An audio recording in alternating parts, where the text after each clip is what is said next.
This is Dustin with TechX Cyber. This is the second video in an educational series on cybersecurity topics. Today we're going to be talking about risk and risk basics. To do that, we're going to take the risk formula and we're going to break it down into the two variables that we need to understand and calculate to determine what risks are. And then we're going to go down even further. We're going to talk about vulnerabilities. We're going to talk about the C.I.A. Triad and really ultimately what risk means to us as a business. And then finally, we'll talk about some mistakes, some decisions that I've seen business leaders make that are not risk-based decisions, and you're going to see exactly why that is not a successful way to think about cybersecurity. So let's go ahead and dive into this. As I said, the risk formula here is the likelihood of a negative cybersecurity event happening to you or the business, multiplied by the impact that that would have on information systems and data.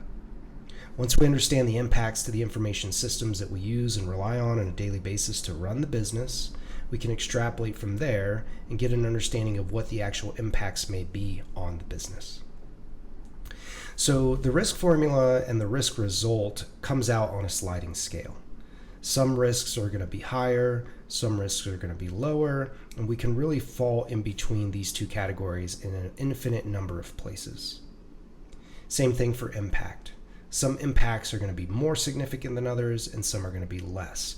So as I continue to talk about this formula, every concept that I'm going to talk about is on a sliding scale. So let's break down the formula a bit more and understand what goes into understanding if something is likely or not. Well, one of the primary items here that we want to talk about is vulnerabilities. So a vulnerability is a weakness in a system, in a process, in a person, a piece of hardware, or a piece of software that a hacker will look for. This is a weakness that they're going to look for so that they can exploit it and take advantage of it. As I said, we're talking about sliding scales here.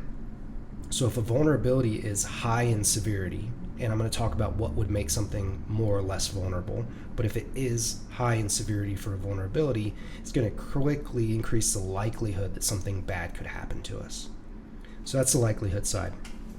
Let's look in the mirror. We're going to go over the impact and use the same kind of concepts and approach here.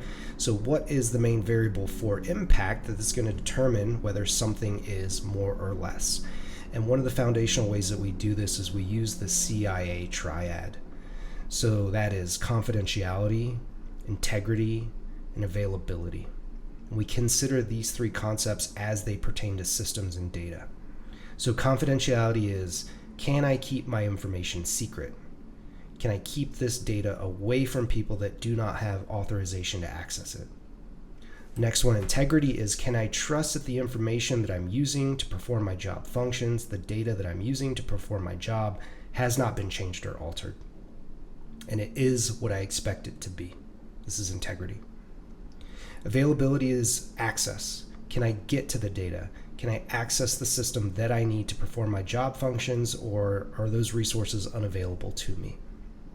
So if we start thinking about impacts in terms of C.I.A., we can use these variables to determine how severe or how less severe an impact would be. And if we go back to the concept solely on risk and we think about what does it mean, ultimately what we're trying to do here is identify what are our risks. That's step one. After you've identified what those risks are, we're going to prioritize them, and then we're going to mitigate them by implementing cybersecurity best practices, and the result is a reduced risk exposure for the business overall. So let's dive into this a little bit deeper because there is still some clarity that needs to be placed around vulnerability. So again, likelihood sliding scale, vulnerability sliding scale. So there are four main situations or variables for vulnerability that will make something more severe or less severe. The first one here is, how easy is it for a hacker to find out that this vulnerability is in my environment? The next one is, once I've found it as an attacker, can I take advantage of it? Is it easy to exploit it? And what is the profile of the number of hackers that are coming at me? Is this a well-known vulnerability, and can a massive amount of people find this and try to attack me because I have it? Now, the cool thing about the last one is this is actually something that we can control. this is where implementation of cybersecurity best practices shows up. So we can directly impact the severity of a vulnerability by implementing cybersecurity best practices. So how likely is it to detect that this vulnerability exists in the first place, and can we stop it when an attack is trying to happen? So I want to paint the picture of what a high severity vulnerability would look like. So this vulnerability is very easy for me to find as a hacker. I have an exploit that I can launch against it and take advantage of it. Me and all thousands of my hacker buddies know that this exists, so I may not be the only one trying to come after you. And your company has not implemented any cybersecurity best practices, so I can get in and not be detected. When these 4 items are in place in that particular purview, you have a very severe, high severe vulnerability. This is a big problem. The opposite is just looking into a mirror. So let's take the last one, for example, intrusion detection. I've implemented cybersecurity best practices, I have used defense in depth, and I have the ability to stop this vulnerability from being exploited. You can quickly see how that would reduce the severity of it being present in the first place. So let's do the same exercise over here on the impact side. So one way that I like to talk about impacts is to just tell a story of an email compromise. So let's say an employee has been phished, they've shared their password, and unauthorized access has occurred. So what are going to be the impacts after unauthorized access has occurred to an email box? Well, if we think about confidentiality first, we all know that during an email, there are conversations with business leaders, partners, and a lot of these conversations discuss financial transactions, personally identifiable information, confidential trade secrets, information about the company that you don't want everybody to know, maybe strategies or plans or partnerships that are coming. So we need to keep this information confidential.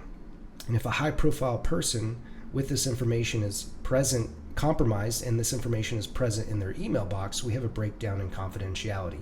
So there will be a very significant impact. So what would the opposite be like?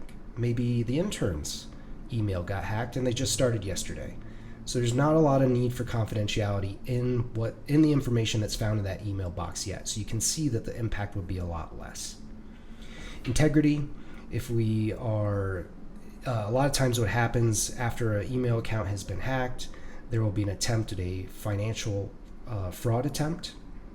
And what hackers do is they interject into conversations and supply different bank account and routing numbers for financial transactions that are actually owned by the hacker. So when that information is changed from what it was expected to be because the email box has been compromised and the hacker was able to jump in the middle of a financial discussion and trick somebody into using different routing numbers and account numbers, we have an attack on integrity. And then finally, availability. If for some reason the hacker wanted to change the password and keep somebody out of their email box as a retaliatory feature, that's possible. So availability is being able to get to that email box so that they can do the job that they need to do. And there may be other impacts here. First, we have to think about the system and data, but we may have to think about, is there a loss of customer trust? Are there fines or penalties that may be imposed because this hack exposed data? Are there financial impacts because we need to hire an investigator to determine what happened? And quite frankly, when a successful attack happens, there's a significant amount of disruption to the business. Employees are distracted, people can't access their email boxes, and there's downtime. And this costs the business in the long run. And just as a reminder, because it's so important, ultimately what we're trying to do here again is we're trying to identify what are the cybersecurity risks, implement the cybersecurity best practices to mitigate those risks, and the result here is that we have a reduced risk exposure. Now, something to think about risk that's very important is that risk can never be eliminated, it can only be reduced. So if you're working in an attempt to get rid of risk, your mindset needs to be readjusted to understand that any technology that we're using comes with a cost. Anything that we're using to make our business more efficient comes with a cost, and that is technological risk. So let's talk about the differences between risk and secure. Because if we're using a risk-based decision-making model, we're going to fall in line with these 5 bullet points at the top. And again, looking in a mirror here, if we use the secure, The opposite will happen in the 5 bullet points. So let's talk about what this looks like. So risk is quantifiable and qualifiable. I can qualify my risks against each other, and I can quantify them by assigning numbers and values to them to determine which ones are higher than others. Okay? There's a range of possibilities, as we see. If I took a dart and I threw it at this heat map, I would know exactly what color I landed on. And if I did that twice, I could tell you which one has the higher risk. As we think about risk, as I said earlier, we think about the likelihood of something happening and the impact.